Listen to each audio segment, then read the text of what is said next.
আজকে দেখলাম একটা স্টেটমেন্ট এসছে শেখ হাসিনার, যে চিন্ময়কে গ্রেপ্তার করার ব্যাপারে উনি অত্যন্ত দুঃখ প্রকাশ করে তার মুক্তি দাবি করে একটা স্টেটমেন্ট আমি আজকে গণমাধ্যমে দেখলাম।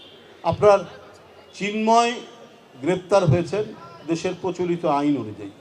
হঠাৎ করে এই ইসকন নামে একটি সংগঠন, তাদের বিভিন্ন তৎপরতা দেখা গেল, সেই তৎপরতার মধ্যে সে দায়ী দেশকে, ওই যে কথাটা এখানে বলেছেন স্যার, যে অস্থিতিশীল করার জন্য যত রকমের পদ্ধতি নেওয়া দরকার সেটা করা হচ্ছে বিভিন্নভাবে, সেটার মধ্যে একটা বিষয়।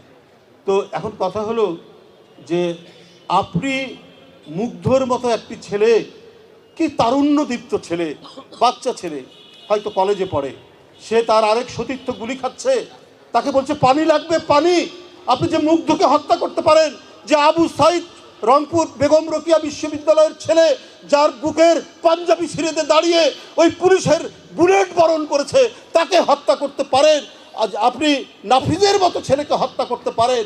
আজকে চিন্ময় গ্রেপ্তার হয়েছে বলে আপনি আজকে কুমিরের কান্না কাঁদছেন, ক্রোকোডাইল টিয়ার্স আপনার চোখ দিয়ে পড়ছে।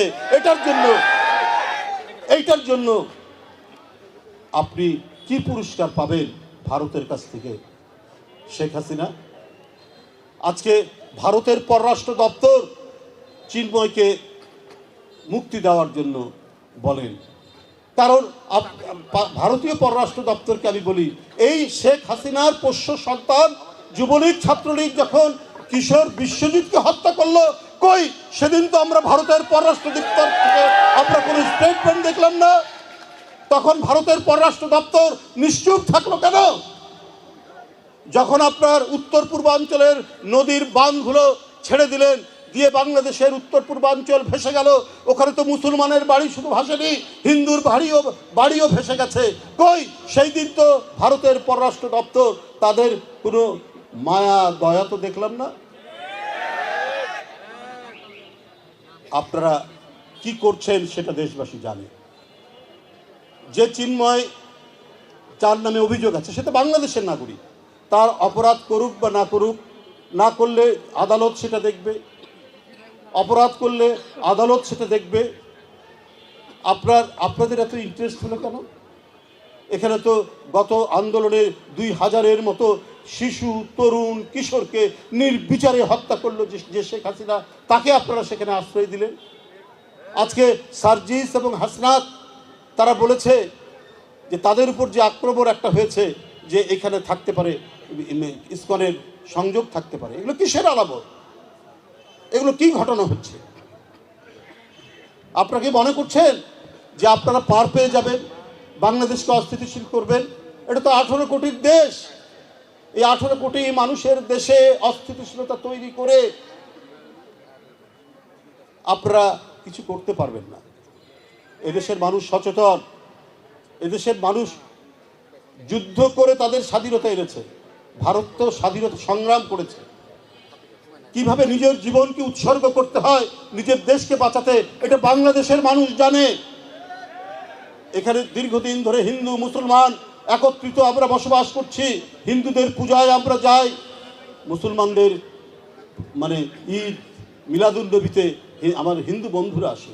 আমাদের এই মিলনের যে ঐতিহ্য, আমাদের এই ভ্রাতৃত্বের ঐতিহ্যকে আজকে ভারতের সাউথ ব্লক কি ভেঙে দিতে চাচ্ছেন?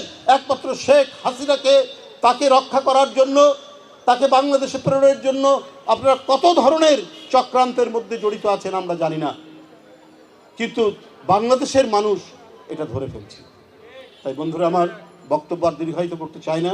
আপনারা জানেন যে 5ই আগস্ট আরেকটি দুনিয়া কাঁপানো বিপ্লব হয়েছে, ছাত্র জনতার এই বিপ্লব। এই বিপ্লবও হচ্ছে গণতন্ত্রের জন্য, স্বাধীনভাবে কথা বলার জন্য, স্বাধীনভাবে চলাচলের জন্য, এবং আমি আমার ভোট যাকে মনে করব তাকে দেওয়ার জন্য। তাই 75-এর 7ই নভেম্বরের যে অন্তর্নিহিত চেতনা, সেই চেতনারই আরেকটি রূপ হচ্ছে 5ই আগস্ট। 7ই নভেম্বর হয়েছিল বলেই আজকে ছাত্র জনতা সেই চেতনায় উদ্বুদ্ধ হয়ে আবার ওই যে স্কুলের বাচ্চাদেরকে সাথে নিয়ে, তার মা বাপ যেমন রাস্তায় দাঁড়িয়েছিল, তাদের মা বাপ তো 7ই নভেম্বরের চেতনা জানে, সেই চেতনা উদ্বুদ্ধ হয়ে 5ই আগস্ট ঘটিয়েছে। সুতরাং বাংলাদেশে যখন এই ধরনের চেতনায় দেশের মানুষ ধারণ করে, সেইখানে আন্তর্জাতিক ষড়যন্ত্র দিয়ে বাংলাদেশকে দাবিয়ে রাখা যাবে না।